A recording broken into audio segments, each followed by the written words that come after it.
അർജുൻ കല്യാടിലേക്ക് കൂടി പോകുന്നു. അർജുൻ, എന്താണ് നമുക്ക് നൽകാവുന്ന ഏറ്റവും പുതിയ വിവരങ്ങൾ കണ്ണൂരിൽ നിന്നുള്ളത്? അയാളെ ഇപ്പോൾ ചോദ്യം ചെയ്യാൻ കൊണ്ടുപോയിരിക്കുന്നു. നടപടികൾ തുടങ്ങുകയാണോ?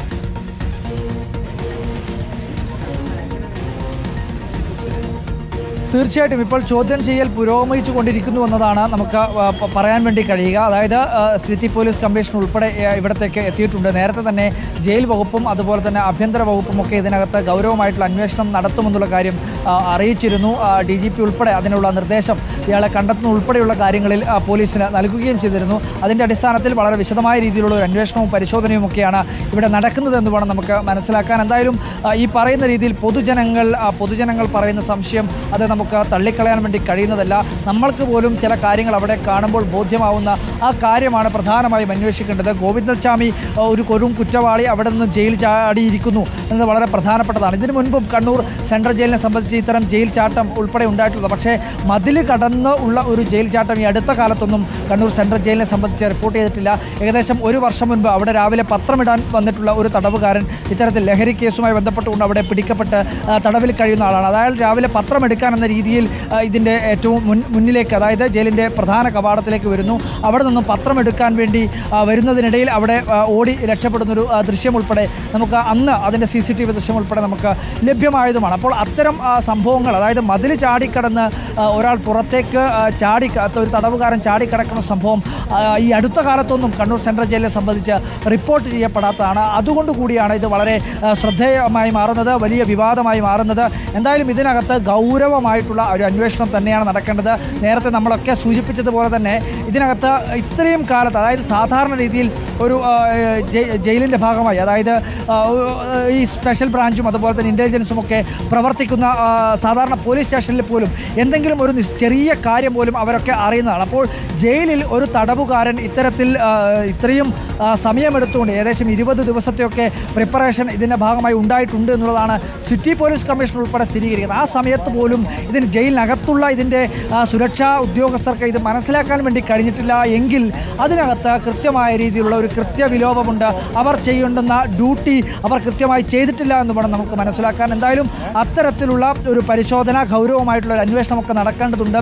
എന്തായാലും നേരത്തെ ഉൾപ്പെടെ, അതായത് കണ്ണൂർ ജയിലിനെ സംബന്ധിച്ച് തടവുകാർക്ക് നിരവധിയായിട്ടുള്ള ആനുകൂല്യങ്ങൾ ലഭിക്കുന്നു, VIP പരിഗണനകൾ പ്രത്യേക തടവുകാർക്ക് ലഭിക്കുന്നു തുടങ്ങിയിട്ടുള്ള ആക്ഷേപങ്ങൾ ഉണ്ടായിരുന്നു. ചില രാഷ്ട്രീയ തടവുകാർ ഉൾപ്പെടെ കഴിയുന്ന ഒരു സെൻട്രൽ ജയിൽ എന്ന രീതിയിൽ അത്തരത്തിൽ ഒരുപാട് സഹായങ്ങൾ, സഹകരണങ്ങൾ ഈ ജയിൽ ഉദ്യോഗസ്ഥരുടെ ഭാഗത്ത് നിന്ന് അത്തരം തടവുകാർക്ക് ലഭിക്കുന്നു തുടങ്ങിയിട്ടുള്ള ആരോപണങ്ങളൊക്കെ ഈ പറയുന്ന രീതിയിൽ ജയിൽ ഉദ്യോഗസ്ഥർക്ക് നേരെ ഉയർന്നിരുന്നു. അപ്പോൾ അത്രയും ആരോപണങ്ങൾ ഉയർന്ന, അല്ലെങ്കിൽ അത്രയും വലിയ സുരക്ഷാ വീഴ്ച ഇതിനു മുമ്പ് തന്നെ ചോദ്യം ചെയ്യപ്പെട്ട ഒരു സ്ഥലത്ത് ഇത്രയും അതീവ സുരക്ഷാ സെല്ലിൽ കഴിയുന്ന ഗോവിന്ദസ്വാമിയെ കൃത്യമായി നിരീക്ഷിക്കാൻ സംവിധാനങ്ങൾ അവിടെ ഉണ്ടായിരുന്നില്ല എന്നുള്ള ചോദ്യമാണ് പ്രധാനമായി ഉയരുന്നത്. നാട്ടുകാരുൾപ്പെടെ വലിയ രോക്ഷാകുലരായി തന്നെയാണ് പ്രതികരിക്കുന്നത്. ഈ പറയുന്നത് നിങ്ങളൊക്കെ ഈ പറയുന്ന ഏത് രീതിയിലാണ് ഇത് വിശ്വസിക്കുന്നത്? അതായത് എങ്ങനെയാണ്, അതായത് ഈ ഞാൻ പറയുന്നത് എന്താണെന്ന് വെച്ചാൽ സംഭവം ജയിലിന് ആരെങ്കിലും ഇയാൾ തുറന്നു വിട്ടത് തന്നെ ആയിരിക്കും. അല്ലാണ്ട് ഈ തുണി കെട്ടിയല്ലേ ഒരു അഭിനയം ആകാനാ സാധ്യത. കാരണം ആരും തുറന്നു വിട്ടത് തന്നെ ആയിരിക്കും. അല്ലെ ഈ ഒറ്റ കൈയുള്ള ഈ 3 മതിൽ ചാടിയിട്ട് എങ്ങനെ കിടക്കുക? അത് മാത്രമല്ല ഈ ഫെൻസിങ്ങിൻ്റെ മേലെ കറണ്ട് പാസ് ചെയ്യുന്നതെന്ന് പറയുന്നത്, ആ കറണ്ട് കറണ്ടില്ലാത്ത ടൈമിൽ ഇവനെ അറിയണ്ടെങ്കിലും ഇതെല്ലാം ജയിലിനുള്ളിൽ നിന്ന് കൃത്യമായ ഇത് ഉണ്ടാവുമല്ലോ, ഇൻഫർമേഷൻ ഇല്ലാണ്ട്. ഈ പറയുന്ന 10ാമത്തെ ബ്ലോക്കിലാണ് ഈ പറയുന്ന ഗോവിന്ദസ്വാമിയെ പാർപ്പിച്ചിരുന്നതെന്ന് പറയുന്നു. ആ 10ാം ബ്ലോക്ക് തന്നെ ഈ പറയുന്ന രീതിയിൽ ഒരു വേലിയുണ്ട്, അവിടെയും ഒരു മതിലുണ്ട്. 10ാം ബ്ലോക്കിന് മാത്രമായ ഒരു മതിലുണ്ട്. ആ മതിൽ ചാടിക്കിടക്കണം, ആദ്യത്തെ കാര്യം. അതിനുശേഷം മറ്റൊരു സുരക്ഷാ ക്രമീകരണമുണ്ട്, അതും കൂടി ചാടിക്കടന്നതിന് ശേഷം മാത്രമേ ഈ വലിയ ഏറ്റവും പുറമേയുള്ള ഈ സുരക്ഷാ മതിലിലേക്ക് എത്താൻ വേണ്ടി കഴിയും. അത് തന്നെ ഏകദേശം ഒരു 2.5 ആൾ പൊക്കമെങ്കിലും ഉണ്ട്. അതിന് മുകളിൽ ഒരാൾ പൊക്കത്തിലുള്ള വൈദ്യുതി വേലിയുണ്ട്, ഫെൻസിംഗ് ഉണ്ട്. അതുൾപ്പെടെ, അതായത് എല്ലാം കൂടി കണക്കൂട്ടി കഴിഞ്ഞാൽ 3.5 ആൾ പൊക്കത്തിലുള്ള ഒരു ഉയരം. എങ്ങനെയാണ് ഒരു തടവുകാരൻ, അതും ഒരു കൈ ഇല്ലാത്ത, ഒറ്റ സ്വാധീനമില്ലാത്ത ഒരാൾ ചാടിക്കടന്നു എന്ന് വിശ്വസിക്കാൻ വേണ്ടി? ജയിലിന് പൂർണ്ണമായിട്ട് ഇവർക്ക് സപ്പോർട്ട് കിട്ടിയിട്ടുണ്ട് 100%. നമ്മൾ ശരിയായ സംശയം അതാണ്.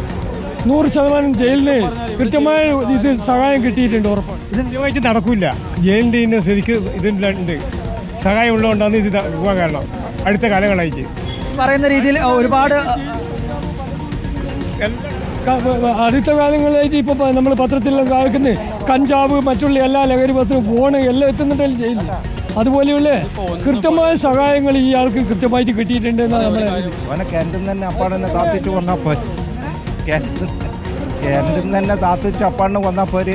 അല്ല, അങ്ങനെ നമുക്കൊരു കുറ്റവാളിയെ പറയാൻ വേണ്ടി കഴിയില്ല. നിയമ സംവിധാനത്തിനകത്ത് നിന്ന് നമുക്ക് പറയാൻ വേണ്ടി കഴിയുമെങ്കിൽ കൂടിയും അതല്ലേ ഒരു സുരക്ഷാ വീഴ്ച ഉണ്ടായിട്ടുണ്ട്. അതെ എന്തോ ഇതുണ്ട് അതിൽ സത്യം. ഇതൊക്കെ ഒരു ദുരൂഹതകൾ ഇതിനകത്തുണ്ടല്ലേ? തീർച്ചയായും. നിങ്ങളൊക്കെ ആ രീതിയിൽ തീർച്ചയായും വെളുപ്പിന് 1:15 കൂടിയിട്ടാണ് ഇദ്ദേഹം ജയിൽ ചാടിയെന്ന് പറയുന്നത്. പോലീസിനെ അറിയിച്ചത് 7:15 കൂടിയാന്ന് പറഞ്ഞു. അപ്പോൾ ഇത് ആർക്കും അറിയാം ഇതിന് ദുരൂഹതയുണ്ട്. എന്തായാലും ഇത് അന്വേഷിക്കേണ്ടി വരും. ഉച്ചയ്ക്ക് എന്തായാലും ഗോവിന്ദൻചാമിക്ക് ചെയ്യാൻ വേണ്ടി കഴിയുമെന്ന് തോന്നുന്നേ ഇല്ല. ഇത് തീർച്ചയായും നമുക്ക് മനസ്സിലാക്കാൻ പറ്റുന്നത് ജയിൽ അധികൃതർ ഇതിനകത്ത് അവരുടെ ഒത്താശയോടുകൂടി തന്നെയാണ് ചാടിയിട്ടുള്ളത്. ഇതിനകത്ത് ഒരു കൃത്യമായ രീതിയിൽ അന്വേഷണമൊക്കെ വളരെ ഗൗരവത്തിലുള്ള അന്വേഷണം നടക്കണം. കാരണം ഇതിനകത്ത് മറ്റും ഒരുപാട് കുറ്റവാളികളും തടവുകാരും ഒക്കെ അതിനകത്തുള്ളതാണ്. അവർക്കും ഇത്തരത്തിൽ വളരെ എളുപ്പത്തിൽ ചാടാൻ വേണ്ടി കഴിയുകയാണ്. പിന്നെ എന്തിനാണ് ജയിലെന്ന ചോദ്യമാണ് പ്രധാനമായി ഉയരുന്നത്. തീർച്ചയായിട്ടും ഇത് ജയിലിനകത്തുനിന്നും പുറത്തുനിന്നും സപ്പോർട്ട് കിട്ടിയിട്ടുണ്ട്. അവർക്ക് എല്ലാവർക്കും പറ്റില്ല.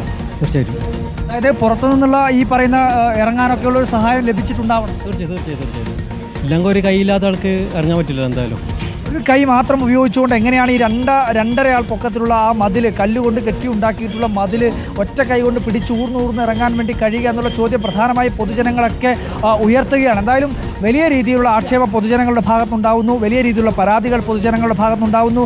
ജയിൽ അധികൃതരുടെ ഭാഗത്തു നിന്നും അത്തരത്തിലുള്ള സഹായങ്ങൾ ലഭിച്ചിട്ടുണ്ട് എന്ന് തന്നെയാണ് പൊതുജനങ്ങൾ കരുതുന്നത്. ഇതിനകത്ത് കൃത്യമായ രീതിയിൽ ആഭ്യന്തര വകുപ്പ് ഒരു മറുപടി പറഞ്ഞേ മതിയാകൂ എന്ന് തന്നെയാണ് ഈ പൊതുജനങ്ങളെല്ലാം തന്നെ പറയുന്നത്. കാരണം കൃത്യമായി ഗൗരവത്തിലുള്ള അന്വേഷണം ഈ വിഷയത്തിൽ നടക്കേണ്ടതുണ്ട്. ഇതിനകത്ത് സ്മൃതി വളരെ പ്രധാനമായും പറയേണ്ടത് ഇത്രയും ദിവസം നേരത്തെ സിറ്റി പോലീസ് കമ്മീഷണർ ഉൾപ്പെടെ പറയുന്നത് 20 ദിവസം നീണ്ടുനിന്ന തയ്യാറെടുപ്പ്, അതിന് ടൂൾസ് സംഘടിപ്പിച്ചു, ഈ പറയുന്ന ഈ സെല്ലിൻ്റെ കമ്പി വളച്ചു മാറ്റാൻ പാകത്തിലുള്ള തയ്യാറെടുപ്പുകൾ നടത്തി, അതിനു വേണ്ടിയിട്ടുള്ള പുറത്തേക്ക് ഇറങ്ങാൻ കയറ് കെട്ടി ഇറങ്ങാനുള്ള കയറും പുതപ്പും ഒക്കെ സംഘടിപ്പിച്ചു, CCTV ഇല്ലാത്ത ഭാഗങ്ങളൊക്കെ നോക്കി മനസ്സിലാക്കി വെച്ചു.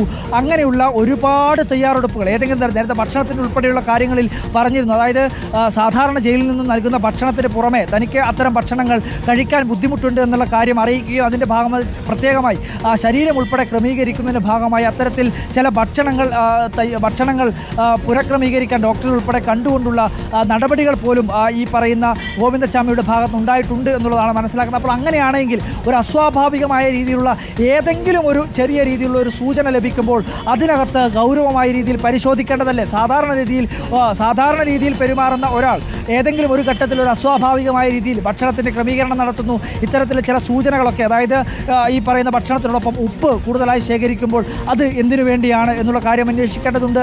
അതിന് പുറമെ ടൂൾസുകൾ, ഈ പറയുന്ന പ്രതികൾ എവിടെയൊക്കെ ഈ ജയിലിനകത്ത് ഏതൊക്കെ ഭാഗങ്ങളിലേക്ക് സഞ്ചരിക്കുന്നുണ്ട്, ഏതൊക്കെ ഭാഗങ്ങളിലേക്ക് നീങ്ങുന്നുണ്ട്, എന്താണ് അവർ ചെയ്യുന്നതെന്നൊക്കെ എല്ലാ സമയവും, അതായത് 24 മണിക്കൂറും നിരീക്ഷിക്കേണ്ടത് ജയിൽ വകുപ്പിൻ്റെ ഉത്തരവാദിത്തമാണ്. അവിടെയുള്ള ജീവനക്കാരുടെ ചുമതലയാണ്. അവരുടെ ഡ്യൂട്ടി എന്ന് പറയുന്നത് വെറുതെ വന്ന് പേപ്പറിൽ ഒപ്പിടുക മാത്രമല്ല. അവരുടെ ഡ്യൂട്ടി ഈ ജയിലിൽ കഴിയുന്ന അന്തേവാസികളെ കൃത്യമായി നിരീക്ഷിക്കുകയും അവരെന്ത് ചെയ്യുന്നു എന്നുള്ളത് കൃത്യമായി വിലയിരുത്തുകയും അതിനാവശ്യമായിട്ടുള്ള നടപടികൾ സ്വീകരിക്കുകയുമാണ് ജയിൽ ഉദ്യോഗസ്ഥരുടെ, ജയിൽ വകുപ്പിനകത്തുള്ള അല്ലെങ്കിൽ സെൻട്രൽ ജയിലിലെ ജീവനക്കാരുടെയൊക്കെ പ്രാഥമികമായിട്ടുള്ള ചുമതല. അതുപോലും നിർവഹിക്കാൻ വേണ്ടി അവിടെയുള്ള ഉദ്യോഗസ്ഥർക്ക് കഴിഞ്ഞിട്ടില്ലേ എന്നുള്ള സംശയമാണ് പൊതുജനങ്ങളുടെ ഭാഗത്ത് ഉയരുന്നത്. ആ സംശയം കൂടുതൽ ബലപ്പെടുത്തുന്നതാണ് നമുക്ക് ലഭിക്കുന്ന ഓരോ സൂചനകളും. കാരണം ഈ പറയുന്ന വിവരം, അതായത് ഈ പുലർച്ചെ 1 മണിയോടുകൂടി ജയിൽ ചാടി അല്ലെങ്കിൽ അതിനു വേണ്ടിയിട്ടുള്ള ശ്രമം അദ്ദേഹം തുടങ്ങിയെന്ന് പറയുമ്പോൾ 4 മണിയോടുകൂടിയും അല്ലെങ്കിൽ 6 മണിക്കും ഇടയിലുള്ള സമയത്താണ് CCTVയിൽ നിന്നും ലഭിച്ച വിവരത്തിൻ്റെ അടിസ്ഥാനത്തിൽ പോലീസ് സ്ഥിരീകരിക്കുന്ന സമയം. അതായത് 1 മണിയോടുകൂടി ആ സെല്ലിൽ നിന്നും പുറത്തേക്ക് കടന്നിട്ടുണ്ടാവാൻ സാധ്യതയുള്ള ഗോവിന്ദചാമി 4 മണിക്ക് ശേഷമാണ് ജയിൽ ചാടിയതെന്ന് പോലീസ് പറയുന്നു. അതിനിടയിലുള്ള 3 മണിക്കൂർ, ആ 3 മണിക്കൂർ സമയം എവിടെയാണ് ചെലവഴിച്ചത് എന്നുള്ള ചോദ്യം, ആ ചെലവഴിച്ച സമയത്തൊന്നും അവിടെ ജയിൽ വകുപ്പിൻ്റെ ഒരാൾ പോലും ഇദ്ദേഹത്തെ കണ്ടിട്ടില്ല എന്നുള്ള ചോദ്യം വളരെ പ്രധാനപ്പെട്ടതാണ്. അതിനകത്തൊക്കെ അന്വേഷണം നടക്കേണ്ടതുണ്ട്. സ്മൃതി.